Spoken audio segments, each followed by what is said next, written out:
東京の夜と焼肉の魅力。東京の夜には不思議な魅力がある。ネオンの光が狭い通りを明るく照らし、飲食店のガラス窓に映り込む。その中に焼肉店から流れる香ばしい煙と肉が網の上で焼けるジューという音が混ざり合い、賑やかで温かい雰囲気を作り出している。私は日本人の友達、ゆうきとハルトと一緒に、新宿の路地裏にある小さな焼肉屋に入った。木の引き戸を開けると、店内からふわっとした暖かい空気が顔に当たる。同時に、焼けた肉とタレの香ばしい香りが鼻をくすぐる。外の4月の夜の冷たい風とは正反対の世界に飛び込んだようだった。店内は広くはないが、細部までこだわりを感じる空間だった。天井からぶら下がる和紙の提灯が、温かみのあるオレンジ色の光を放ち、落ち着いた雰囲気を演出している。壁には手書きのメニューがずらりと並び、牛タン、カルビ、ロース、さらには珍しいもつ、ホルモンまで様々な部位の名前が書かれている。店内を見回していると大きなテーブルはなく、小さな椅子がコンロの周りに並べられているのに気づいた。炭火の煙が店内に広がるが、各テーブルには大きな排煙ダクトが取り付けられているので、煙たさは感じない。炭火がパチパチと燃える音、焼ける肉の香ばしい匂い、そしてお客さんたちの楽しそうな笑い声が混ざり合い、まるで温かいメロディーのように響く。私は仕事帰りのサラリーマンたちがジョッキを持ち上げ、生ビールを飲みながら楽しそうに語り合っているのを見た。別のテーブルでは若いカップルが静かに肉を焼きながらお互いに微笑んでいた。そこへ黒いエプロンをつけた店員さんが素早くやってきて、私たちに丁寧にお辞儀をしながらメニューを渡した。彼女は笑顔が素敵で、きっちりまとめた髪が印象的だった。いらっしゃいませ。ご注文はお決まりですか？ゆうきはすぐに牛タン、カルビ、そして上等な和牛を注文した。私は周りを見回しながら、まるで特別な儀式に参加しているような気持ちになった。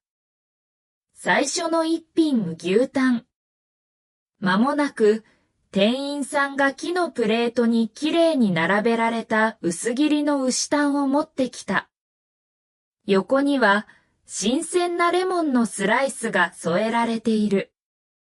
私は、ピンクがかった牛タンの色と油が細かく入った光沢のある表面に見とれた。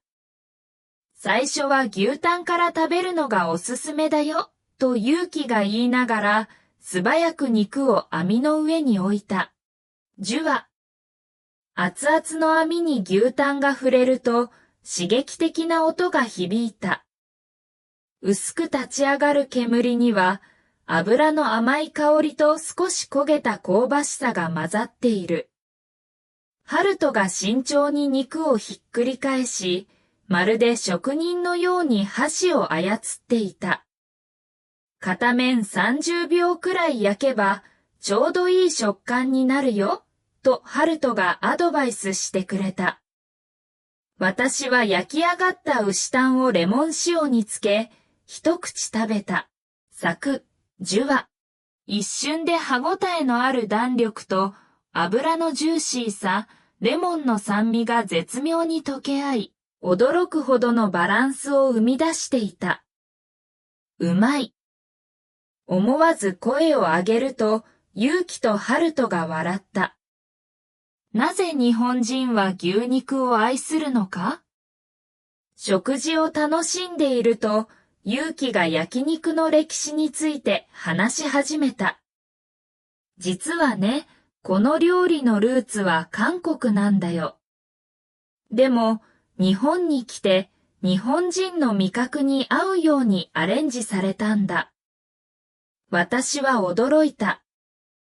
焼肉ってもともと日本の料理じゃなかったの？うん。戦後、多くの韓国人が日本に来て焼肉文化を広めたんだ。でも、韓国のバーベキューのような濃い味付けとは違って、日本では肉の素材の味を楽しむために、シンプルな塩やタレで食べるようになったんだよ。さらに、私はずっと気になっていた質問を投げかけた。でも、なぜ日本人はこんなに牛肉を大切にするの？勇気は少し考えてから笑いながら答えた。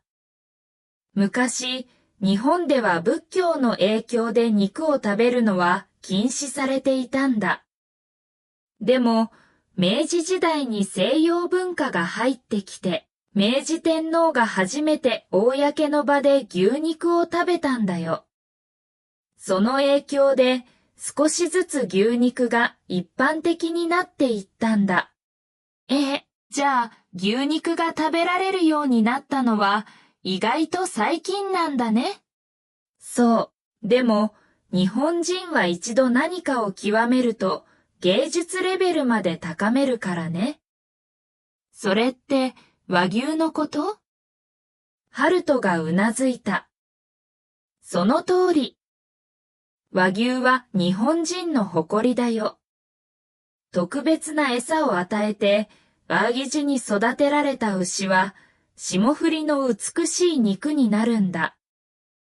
中には音楽を聴かせたり、マッサージしたりする農家もあるんだよ。焼肉はただの食事じゃない。食べ終わって店を出ると、まだ服にほんのりと炭火の香りが残っていた。東京の夜風が心地よく、遠くから桜の香りが漂ってきた。どうだった？また来たくなった、とハルトが聞いた。私は夜空を見上げて、満足そうに微笑んだ。また来るどころか、もう焼肉の虜になったよ。勇気が笑っていった。日本人にとって、焼肉はただの食事じゃないんだ。嬉しい時も落ち込んだ時も仲間と話したい時も焼肉に行くんだよ。私は心の中で思った。日本の食文化を知る旅はまだ始まったばかりだ。